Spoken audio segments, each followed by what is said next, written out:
জানাই আমার অন্তরস্থল হইতে ভক্তিপূর্ণ সালাম। আসসালামু আলাইকুম ওয়া রাহমাতুল্লাহি ওয়া বারাকাতুহু। হিন্দু দাদার প্রতি আদাব ও নমস্কার।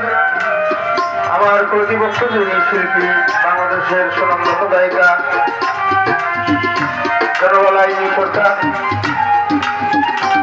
তার প্রতি আমার আন্তরিক ভালোবাসা নিবেদন করে উপযোগের জন্য সঙ্গীতের সকলের প্রতি ভালোবাসা রেখে আমি আমার দয়াল মুর্শিদকে স্মরণ করে আপনাদের সাধু গুরুত্ব বানাই একখানা ভক্তি নিবেদন করছি।